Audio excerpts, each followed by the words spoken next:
What's up, Spartans? Whack4863 in the place to be, and today I'm going to cover the Conan Exiles Livestream, where they talk about some of the things that are going to release with Update 37. If you're looking to read an in-depth review of the livestream, you can check that out. I put a link in the description to Multigun's developer recap. He goes through the chat and looks at questions that were asked and answered in the chat and puts those all in one document for you. The link for that is in the description. Now let's get into it. You excited, Alex? I'm actually nervous. Yeah? I'm surprised. I've done this a couple of times. Yeah. I'm actually nervous every time. First of all, I'd like to congratulate Alex on being publicly announced as lead designer, and you've got no reason to be nervous, buddy. You did great. Keep up the good work. So the idea of the short sword is to do damage in a very small cone around you. And then on the right trigger, it is essentially the same kind of attack, but it's more exaggerated gap closes with a predominant focus on delivering your effect in a very, very tight space. Yes. So this is a new weapon reveal, the short sword. Brand new, never been in the game before. And it's for a specific purpose. This weapon is so that you can target a specific enemy and not do damage to anything around you, whether that's thralls, whether that's other players that you're playing with. It is a PvP based weapon. It may be PvEC. I play on PvE, so I'm not entirely sure how PvEC works, but I know PvP you can damage your teammates. So this gives an option to select a single target, have a very finite point of damage, and do damage to just what is right in front of you. But speaking of hitting your friends, This is a nice one. thank you. This is the nice one. I like the transition. You're welcome. What if I just want to just do a lot of damage around me? You mean like you want to keep swinging? Yes, I just want to keep swinging over and over and over. Would you like again. to keep winning while you're swinging? Yes, absolutely. This is a fun little segue to the next weapon that they reveal, and the next weapon is completely opposite of the first weapon. These are both brand new weapons, and they balance each other out, right? So one does one thing, and you'll see coming up, the other does the exact opposite. And so this is the basic light attack combo. It does a small chunk of my stamina, but if I really want to just go to town on everything around me, then that's when I start hitting my heavy attack, and then I spin to win, basically. Yes. And so this might look similar to what we've done with the when you have a throwing axe in your offhand and a battle axe in your right hand. There's a spin attack there as well. Exactly. But that has an endpoint. Yes, yes. This, you can essentially keep on going until you run out of stamina. Spin to win. I love it. The two-handed battle axe has been requested for some time by the community, by the people who play Conan Exiles, and I honestly, I love it. To go from something so precise, so finite of a damage to something that's just so wild and crazy and out there really gets me excited. This is definitely something that I could see running into a densely populated area, letting all the NPCs kind of converge on your location, and then as they put it, spinning to win, doing the spin to win and just clearing out all those thralls. Now, what I want to say is both of these are not going to have any status effects right out the gate. They've mentioned it in the stream that they're just going to come out.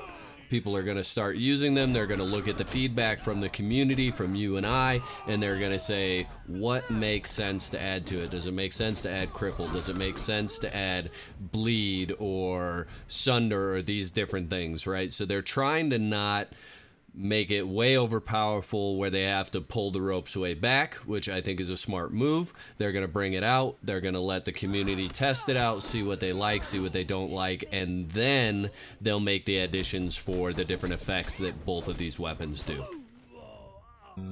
Say 10 of them. Sure. So, the battle standards is a new feature and a new mechanic that will in short, it will allow you to create PvP zones in your server. Your PvP zone. It will be an ad hoc opt-in Yes. PvP zone, specifically opt-in. Yes, and so it's a tall placeable flag with 2 swords on the front. I'm just gonna hit yes here so you can see what it looks like within this area right here. All right, so let's talk about battle standards. And I'm a PvE main player. I mainly play on PvE. I've had a short stint where I played on PvP, and I decided that I didn't like it because I didn't want to have to be online during PvP hours all the time. That's the main reason why I don't play PvP. But this battle standard allows you to create an area, create an arena where you can go and battle, right? So whether that's between your own clanmates or whether that's with another clan, or you want to host an event and just see, you know, who comes out on top. Maybe you have a prize, maybe you're role playing. I think this is a really cool feature to add into the game. Now, with that said, you don't drop your loot on death, which is cool because then, you know, you're not worried about, you know, if I go into this battle and I fight this guy, is he going to take my loot? You know, we've made an agreement that he's not, but he could still do it, right? So you don't have to worry about that, which is cool. The thing that I am a little bit worried about with this is, how does the actual mechanic work for building? Does it have to be on foundations, right? Do you have to claim an area with foundations and then you place this and it's only good on those foundations? Or will it affect open land? Will it affect natural territory? And the reason why I bring this up is because, let's say, like, I have a kill pit at one of my bases and I'm close to a king scorpion, so that kill pit is for that king scorpion, right? So I bring him down to my kill pit and I fight him with my archer shooting him, and then I'm able to harvest the key and so on and so forth. Well, if I put a battle standard in there and it's enabled and I run in there, and of course, you know, I can say yes for me, and I go in there and I fight the scorpion, I die, and then I respawn in my bed with all my loot, does it take a little bit away from that? And again, it's not like this huge game-breaking thing, right? Like, do I care if people all across the map are not losing their loot because they're fighting a king scorpion in a battle standard zone? No, but this is a way that the mechanic could be used in a way that that it's not intended, if that makes sense. And so basically what we've done is we've changed some of the stuff on the heavy combo.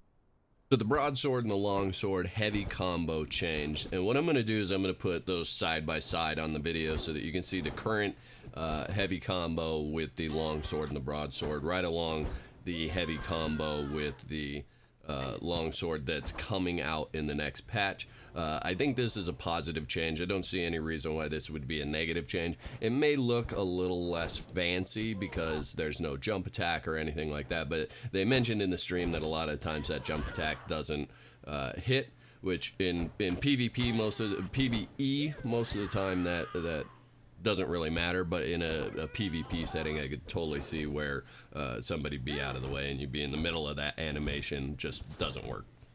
Role identity. So for the two-handed sword, the new combo is along those lines.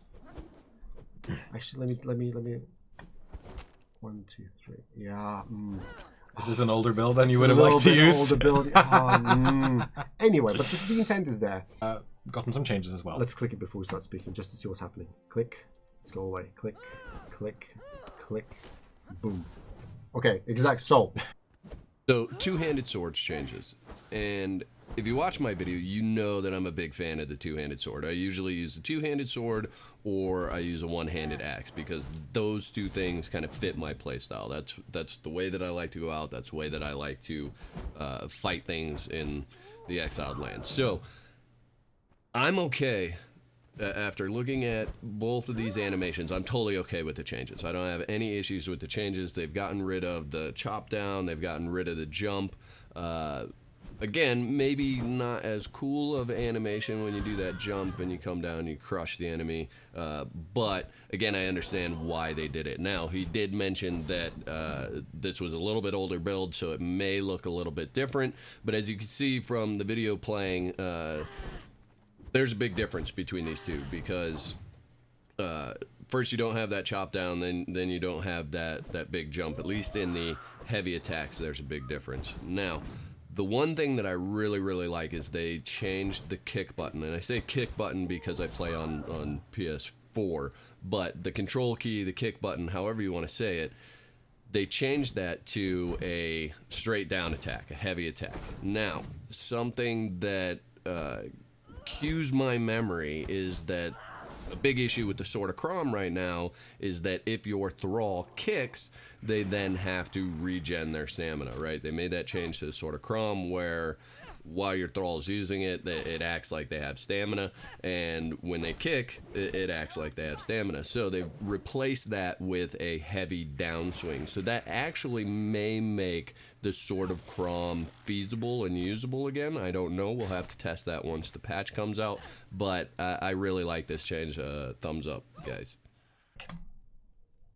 Yes, great, exactly. So, the left click beforehand, for those that remember. So the two-handed spear got some overhaul. Now, the biggest change is going to be that light attack. The biggest change is going to be that light attack. The heavy attack didn't change at all, right? So you still have your normal heavy attack, but the light attack now no longer does a sweeping effect, which I wasn't sure about, right? So I did a little bit of looking on the internet to see how do in real life spearmen, I don't know if that's the right word, how do people fight with spears in real life? And it's a lot of jabbing and poking, right? So we see movies, we see, you know, kung fu movies where the spear kind of goes all over the place, and it's really cool to do a whole bunch of AoE stuff. And if you don't know what AoE means, it's area of effect, right? And I even spoke to a buddy of mine on the server that I play with, and he was kind of like, oh man, I don't have my sweeping attack anymore, and I really like that. But they're talking about role identities, they're talking about weapon usage, the way that weapons should be used. So this change makes sense from a realistic basis, I think.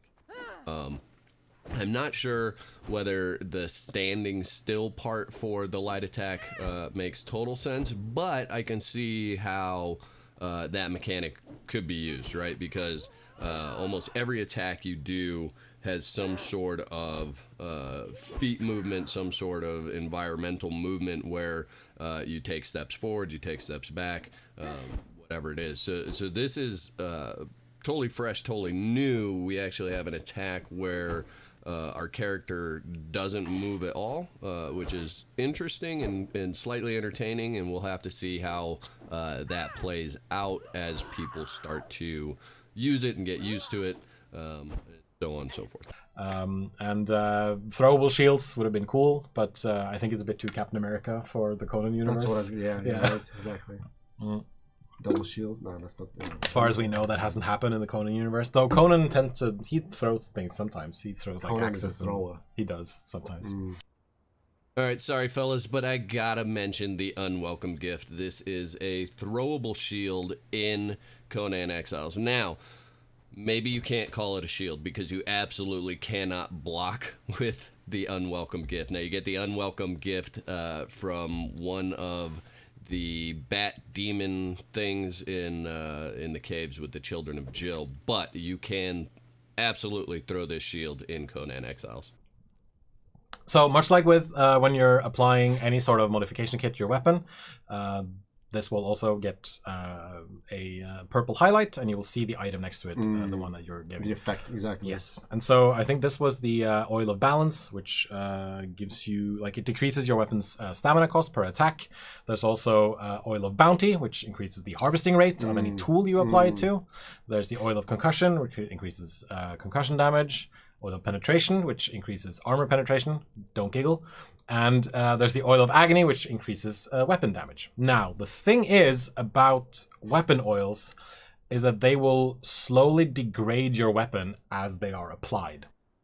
So if you're like me, you giggled. He said oil of penetration. It's just, it's out there. So I'm not sure that I'm a super duper fan of these oils. And the reason why I say that, one, we have all these things in game right now. We can add those to the weapons. Now, they've given us an option to change that, right? They've given us an option to put an oil on, use it for a specific task, right? So if you know you're going up against something that has more armor, you can put oil of penetration on. If you're going up against something that doesn't have a whole lot of armor, you maybe use damage or something different, right? So the ability to kind of change those and change the way that you're using your weapon is cool. Now, here's why I say I don't know if I'm a fan of that, because I already have my weapons set up with modifications on them, right? So my Blade of Adventure has armor penetration on it. Now, can I add an oil on top of that modification? If I can, if this is something that I can stack, then I'm a fan of it. I don't have a problem with it at all, and I think it's a good addition, right? Because if you could stack it, if there's the ability to stack it and it doesn't cost too much, why not, right? Why not add some damage on top of my penetration? So you've got your hard mod which you can't change at all, and then you've got these oils where you can add something different for each different encounter that you're going on. Say you're going to kill the Kin Scourge, you use one type. You're going to do the War Maker's Dungeon, maybe you use another type in that scenario. So you know, it's still out there whether I'm a fan of it or not a fan of it, and we'll have to see once that patch actually comes out. Do we have big features in the works to grow the player base? I do think we still have a couple of dungeons that we want to release at some point. Yes. I don't remember exactly how many, but we are definitely working on dungeons. Yes. For those of you that might have thought this was a small update or small addition, I think we're only seeing a very little piece of what they had planned for this next update. So they've shown a couple of weapons, they've shown some weapon oils, some different things that are going on, they've shown some animations. These are actually pretty big things, guys, when you think about in terms of adding content or changing code. These are some pretty big changes to the game.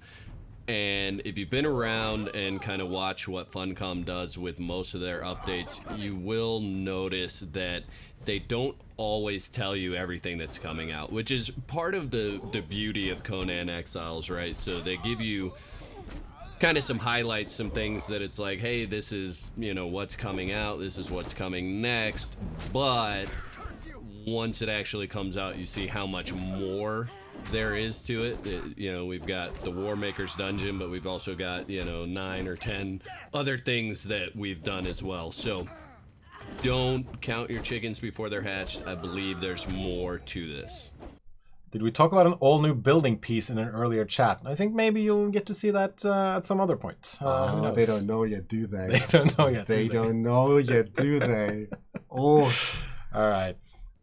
So I'm excited for this. I have no idea what this could be, and I believe it was mentioned in a previous stream that they have an all-new building piece. I'm hoping that it's something that we get for all the DLCs, that not only, you know, future DLCs, current stuff, or in-game building pieces, but I'm hoping that we get that for all the DLCs. I think that would be a really, really big win. Again, I have no idea what it is, but I am excited to see what they've come up with. 100%. And that, by the way, it's just changes for the base game, right? So everyone gets this.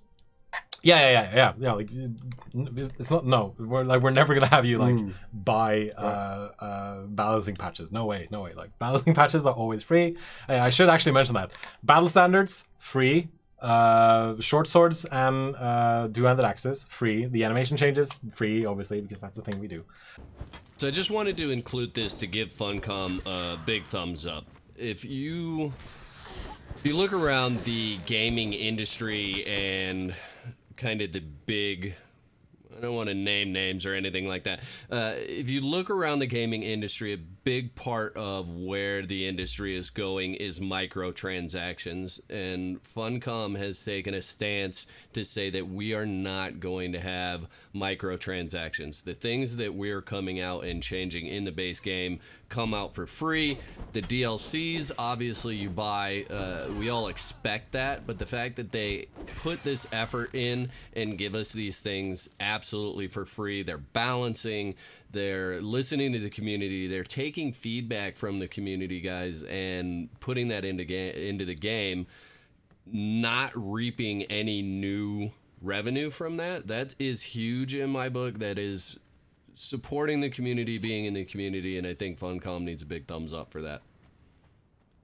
Are we nerfing claws? And So- I know you have some opinions about the Jebel Sog claws. Right. So, next patch. That's it. Fingers crossed. Now you've Maybe. committed to this now. It's didn't on the commit to internet. anything. It's I- on the internet No, now. They said close. I just said next patch. I didn't Okay. commit to anything. Fingers crossed. Now, I included this clip because I want to highlight that there is, at times, a rather large chasm between PvE and PvP. I could care less about the Jebel Saw claws, honestly. The Bestial claws do nothing for me in PvE. I understand that they are absolutely amazing in PvP and that everyone's using them, they're overpowered, so on and so forth. Just because they're that way in PvP doesn't mean that they're that way in PvE. Take the Sword of Crom, for example. The Sword of Crom is still a viable option in PvP, where it really is not in PvE. So we are out here. We are a PvE community as well, and we don't normally yell about these things, but I think the fact that Funcom has to balance that, they've got to think about PvE and PvP, can make some of these decisions really difficult. Now, guys, I want you to get over to the actual live stream, check it out, give it a watch, see what I missed, come back, leave that in the comment section. What did I miss? What did I not cover? Also, you can check out Multigun's recap. Those links are both in the description. I hope you guys enjoyed this video. I'm out. As always, thank you for watching my videos. If you're not a Spartan already, consider subscribing, and don't forget to hit that bell so you don't miss out on any of my content. If you enjoyed this video, check out my other content, and don't forget to whack the like button. Peace.